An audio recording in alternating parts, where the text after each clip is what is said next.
What's up, everybody? Welcome back to the channel, and I've got a freaking huge smile on my face. Okay, so now we're having the anaphylactic shock, if you will, coming from the deep state, coming from the establishment in Washington, D.C., and I'm loving to see this. We've been having this fight going back and forth over USAID. Now, if you don't know what that is, that's United States Agency for International Development. Now, it sounds like USAID, as in, like, oh, we're sending aid to Ukraine, or we're sending aid to Israel. That's not what they do. Don't let the corporate press lie to you, because they will definitely try to fool you into thinking that this is just a government agency that gives out aid to all these countries, humanitarian assistance and all this other stuff, but that's not exactly what they do. You remember how we talk about a lot of times with government spending on ridiculousness, stuff like $20 million for gender studies over in Afghanistan?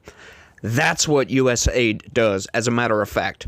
They develop, or it's a democracy distributing agency, if you will.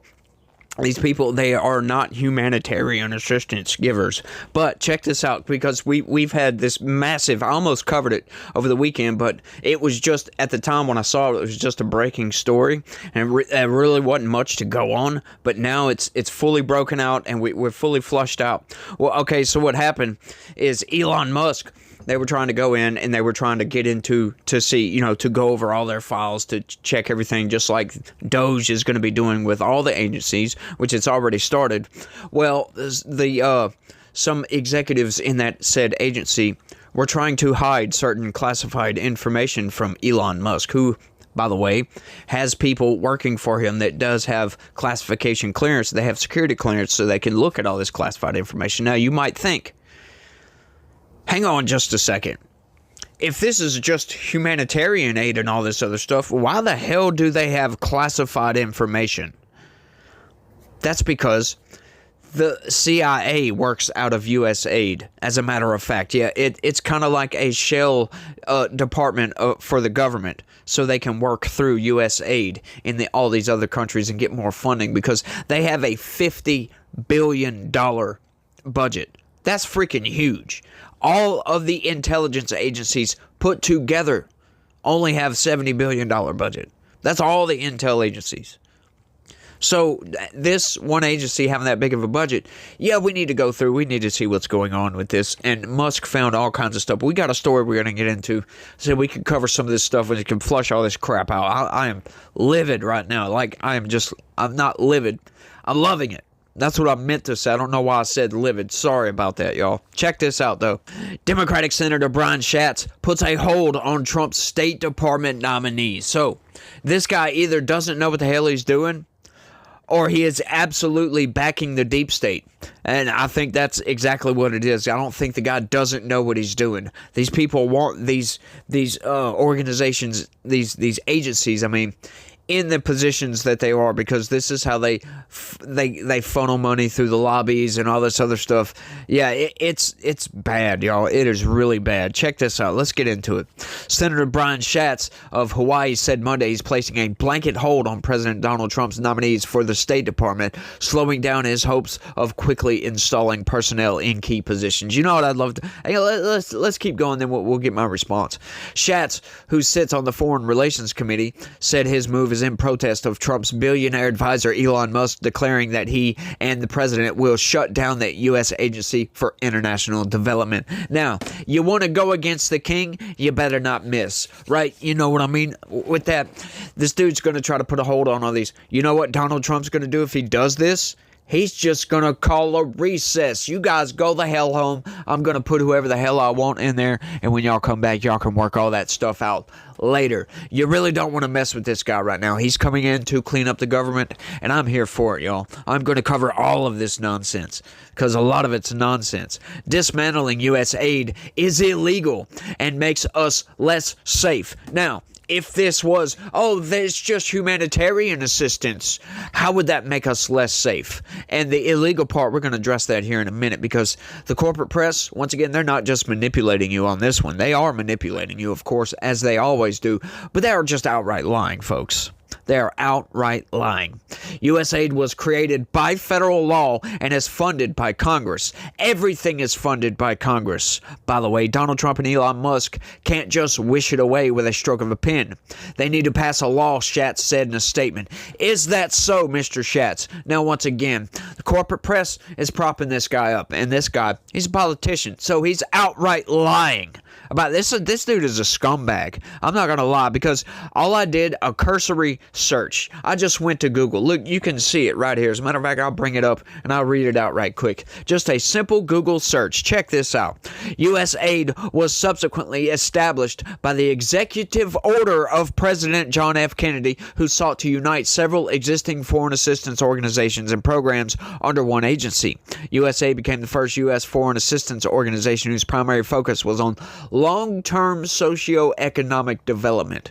Now, does that sound like humanitarian aid? I know they threw that in there to make it sound like that's what it was, but is humanitarian aid socio-economic development? That's not what that is. This is nation-building funding, folks. This is what they do. This is how they fund, what is it? 47 successful CIA coups, like of other governments. 47 of those. Yeah, this is what they mean. That's their socio-economic development, by the way, in case you guys didn't know that. Yeah, this is a scumbag organization, just outright, and it does need to be dismantled. Seriously, or that we need to get rid of a lot of these people, because we can't just funnel all this money out to the rest of the world. This is nonsense, y'all. And I'm so glad that Musk is coming in. Like, seriously, even still, if it's just that, why do they have classified documents? Blows your freaking mind, huh? And why would they be trying to hide that from a government efficiency board who is just going to come in, help you clean up your budget over here? We're going to cut programs that we don't need, look for areas where we're getting the shaft, essentially, where other countries may be shafting us, things like that. Get rid of excess spending. Why would you try to stop these people from doing that? Why would you attempt to hide information? It's very, very interesting, that is, and we will get to the bottom of this, but let's keep going. A hold is essentially a threat to prevent a speedy vote for a nominee in the full Senate. It forces Republicans to jump through hoops and burn floor time to confirm them, which adds up when there are many lower-level nominees for a department who might otherwise get fast-tracked to the floor for votes. So what? You want to go ahead and hold all this stuff up? And it's going to be your fault the government isn't running correctly, right? This isn't like what Tommy Tuberville was doing, right? Tommy Tuberville, for a long time, for almost a year, held up a bunch of military nominees, right? He held them up because of the travel abortion thing that the Biden administration was conducting, which was absurd, making you, the taxpayer, pay for a military service member's abortion. That's nuts, and we don't agree with that. I'm sorry. A lot of people, they might be fine with abortion, but which I don't like it whatsoever, not one bit, especially if I have to freaking pay for it. That's just nuts. I'm sorry. Look, a lot of Americans are against that type of thing, and if you're going to force these American citizens to pay for something that they really don't want to, that they fundamentally disagree with, I'm sorry, we need to put a stop to that quickly. But nominees require a majority to be confirmed in the Senate. Republicans have 53 senators, so Democrats cannot scuttle Trump's picks on their own. But they can drag out the process and detract from other nominees or bills that GOP leaders prefer to spend time on. Secretary of State Marco Rubio said Monday he had been named acting administrator of U.S. aid. Although the Senate voted unanimously to confirm Rubio, there are many high-ranking positions underneath him that also require Senate approval. See, why is the corporate press, they're giving off this air of whinge, don't they? They give off of this air of like, oh, we got you, we're going to get you. Donald Trump can't just come. He's an authoritarian. These people are nuts, y'all. I'm telling you. The government is absolutely corrupt. And Donald Trump coming in with the damn hammer and the scalpel. Yeah, it's not one or the other. It's both. I ain't gonna lie. Democratic lawmakers gathered Monday afternoon to speak outside USAID's Washington headquarters to blast the illegal shutdown of the agency, accusing Trump and Musk of circumventing Congress. Right. Hey, it was created with executive order. It can also be taken away with executive order. I'm sorry, the corporate press, you're lying scumbags is what you're doing. We will use every power that we have at our disposal in the U.S. Senate. My colleagues will do the same thing in the House. This is a constitutional crisis that we are in today. Senator Chris Murphy of Connecticut said, let's not pull any punches about why this is happening. Elon Musk makes billions of dollars off his business with China, and China is cheering at this action today. What does China have anything to do with this? China has absolutely nothing to do with this. Once again, this is a smokescreen, folks. They're trying to make you think, oh, well, Donald Trump's taking away the humanitarian aid. No, he's stopping all this nation-building garbage nonsense that the C.I.A. is doing, all this government coups and this gender studies funding crap. I can't stand these people, right? Elon Musk wants to come in and make the government more efficient. And these people are fighting tooth and nail to do that, to allow him to do that. They are fighting tooth and nail against it. I wonder why that is. Kind of makes you think, don't it? Makes my conspiracy section of my brain just go freaking nuts. It just lights up like, what? Why are they trying to hold him? Why are they wanting to do this? He's just wanting to help these people. Why are they fighting so hard against it? Maybe they're doing something corrupt. Maybe, and they don't want anybody to find out. Maybe that's what it is. Maybe it's not. You never know. It's funny, though. There is no question that the billionaire class trying to take over our government right now is doing it based on self-interest. What interest? Like, what possibly could Elon Musk gain from shutting down USAID? Seriously. Like, let me know down in the comments if you have any ideas. Because I just spent the better part of the last 30 minutes trying to think of something. Right? Because I try to be as fair as possible on this. I have a bias. We all have a bias. If you try to say you're unbiased, you're coming at something unbiased, you're lying. You do have a bias, right? And sometimes you don't even realize your own bias. So me, realizing that sometimes I don't realize my own bias, I just embrace it. Let's just go with it. Try to be fair. Just try to steel man the argument here. What is the argument against making your agency more efficient?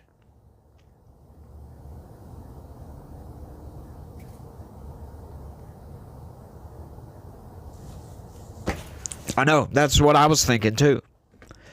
Holds on nominees were used extensively by Republicans to protest former President Joe Biden's policies over the last 4 years. That is right. In 2023, Senator Tommy Tuberville placed a hold on... Yeah, we already went over that. Blah, blah, blah, blah, blah. Josh Hawley placed a brief blanket on civilians in 2021.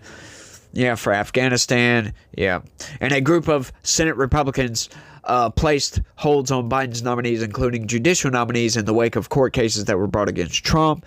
The Trump administration has yet to formally put forward nominees for many of the vacant ambassadorships and assistant secretary positions that require Senate confirmation, but there are nominees for several key positions within the State Department that are already in the pipeline. Among those awaiting to be confirmed are Elise Stefanik as U.S. Ambassador to the United Nations, along with those positions immediately under Rubio, Christopher Landau for Deputy Secretary of State, Michael Regas for Deputy Secretary of State for Management, and Adam Bowler for Special Envoy for Hostage Affairs.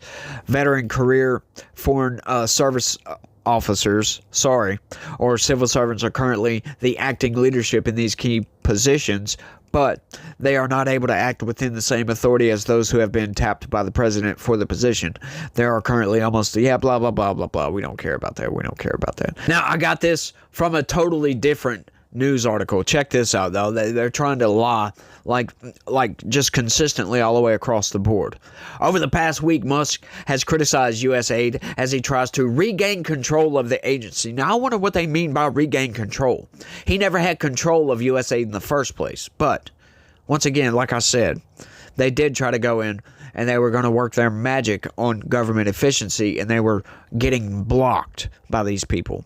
The billionaire heads the Department of Government Efficiency, a team that is not an official part of the government but has been given free rein by Trump to cut out government spending. However, Musk does not have the authority to close government agencies, and the legality of such a move is questionable. On X, I'm guessing that's what they meant. Maybe this was, like, since when? Like, I know that's a common mistake for talk to text. If you read the thing right there, it says IKS. God, I was trying to think when I read this. I'm like, what do they mean, X? Oh, X. Was this guy using talk to text? Seriously. The social media network he owns, he called the Agency for International Development evil and a criminal organization. Now, once again, you must ask the question. See what I did there? Why would Elon Musk, a guy who's trying to come in to make the government more efficient, because he seems to be pretty good at efficiency with these companies, right? Well, you know, love him or hate him, he does pretty good with, he done really good with X, who was very inefficient, by the way. Cut 80% of their staff, and they're still running pretty much nominally. Nothing really changed. Right? He's done really good with SpaceX. He's done really good with Tesla. He's done really good with just about everything he's touched. So, hey, here's an idea. Let's see if we can do this with the government. Now, what incentive would he have? Like, where's the incentives here for him to be just self-interested in government affairs over here? Like, what can he gain by coming in and making the government more efficient? I just don't understand these people at all. You know, and then why would he call it evil in the first place if they're just giving out humanitarian assistance over here? What's evil about that? What could possibly be evil? Once again, like, there are many questions here, and I don't have the answers. I ain't gonna lie. It is irreparable. We are closing it, he added, to the live broadcast on this platform. Employees working at the agency's headquarters in Washington were told to stay at home on Monday. Yes, you gotta love it. Hundreds of them also lost their email accounts, saying an internal email obtained by the BBC. It could be that the agency, which was established by an act of the U.S. Congress, is put directly under the control of Trump's Secretary of State Marco Rubio. Brian Mast, chairman of the Foreign Affairs Committee of the U.S. House of Representatives, told Face the Nation that U.S. aid will probably be led by Secretary Rubio, and it is being led by Secretary Rubio currently, as a matter of fact. But once again, like, where's the incentive structure here for Musk to come in, to gain, to benefit from any of this at all? Like, I really don't see it. Like, I know a lot of people out there worried about corruption going on. You got this rich billionaire coming into the government, and they're just seeing all these wires going off in their brain, like I was talking about with the conspiracy section. It's just everything going off corrupt. But, you know, that would only really involve his own companies. Social media network X, you know, SpaceX, like I mentioned, Tesla. I think that's all he's got. He's got, what's that other company name? I forget. Well, what's that name? I can't remember. Damn it. Y'all let me know down in the comments section what that other company name. They just sell dumb stuff, right? But what could he possibly gain? Like, I could see coming in and, you know, having control over regulations for the space industry, right? The aerospace industry, or maybe the vehicle industry. But that's not what he's doing, is it? It's not what he's doing at all. He doesn't have any sort of ties to anywhere where the funding actually goes. He can't decide if funding goes here or not. He has no decision power whatsoever, right? It's just an advisory board. All they can do is tell Trump, look, hey, we found some corrupt stuff over here. You need to shut this down. It's unrepairable. Why? What possibly could he benefit from shutting down USAID? I hate to call it USAID because it sounds like humanitarian assistance, and it's not. It's absolutely not. But where could the corruption possibly come in on this? Once again, I'm posing that question, and I've been trying to think, and I can't think of nothing. Maybe you guys have something for me down in the comments. I don't know. But, throw your ideas at me. Maybe we can work back and forth here through the comments section. But I think that's all I got on this one, y'all. I want y'all to let me know what y'all think about all this. Do y'all like these moves Trump is making? Because I sure the hell am. I'm loving this, y'all. I'm loving it. Because we've got a corruption problem in our government, y'all. And we need to get that fixed ASAP. But y'all let me know what y'all think. That's all I got on this one. I want to thank y'all for watching. And y'all try to have a good day. Stay legitical. Peace.